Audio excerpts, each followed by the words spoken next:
ঢাকা। জাতীয় চলচ্চিত্র দিবস উপলক্ষে 5 দিন ব্যাপী চলচ্চিত্র উৎসবের আয়োজন করেছে বাংলাদেশ শিল্পকলা একাডেমি। 2 এপ্রিল থেকে শুরু হওয়া উৎসবের প্রথম দিন দেখানো হয়েছে তথ্যচিত্র স্বাধীনতা পরবর্তী বাংলাদেশের চলচ্চিত্রের স্বরূপ সন্ধানে।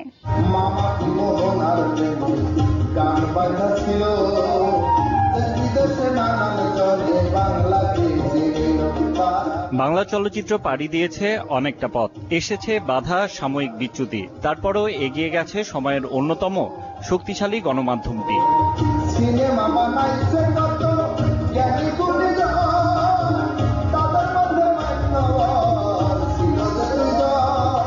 চলচ্চিত্রে প্রাপ্তির তালিকাটি যত দীর্ঘ, ঠিক তারই সমান আক্ষেপও। একটি মানসম্মত সূচনার পর যে উচ্চতায় থাকার কথা আজকের চলচ্চিত্রের, তা কি অর্জিত হয়েছে? এমন প্রশ্নে থমকে দাঁড়াতে হয় বারবার।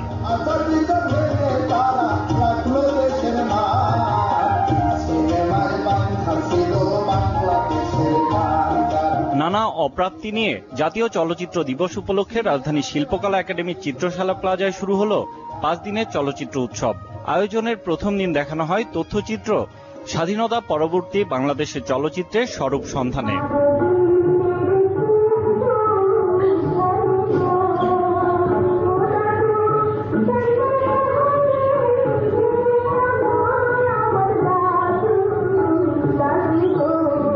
চার ঘণ্টার এ তথ্যচিত্রের যৌথভাবে পরিচালনা করেছেন মোহাম্মদ সাজ্জাদ হোসেন ও আরাফাতুল কবির রিজভী। আমরা একটা বিষয় ডিল করার চেষ্টা করছি, সেটা হচ্ছে যে আমাদের দেশে চলচ্চিত্র ভাষা বা ভিজুয়াল ল্যাঙ্গুয়েজ যেটাকে বলা হয়, সেই ভাষা আমরা কতটা যথার্থভাবে ব্যবহার করতে পারছি বা পারি নাই, না পারলে কেন পারি নাই, বা আমাদের ল্যাকিংসগুলো কোথায়, সেইটাই হচ্ছে যে আমরা বের করে আনার চেষ্টা করছি।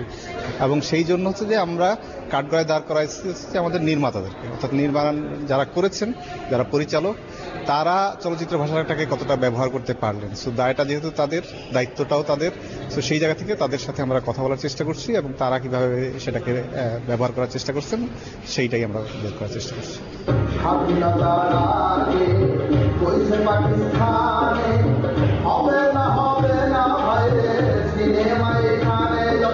উৎসবের দ্বিতীয় দিন দেখানো হবে আব্দুল জব্বার খাঁ পরিচালিত মুখ ও মুখোশ।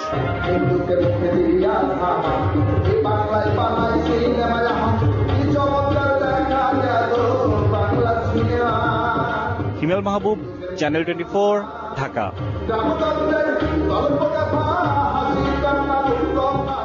নিচ্ছি ছোট্ট একটি বিরতি।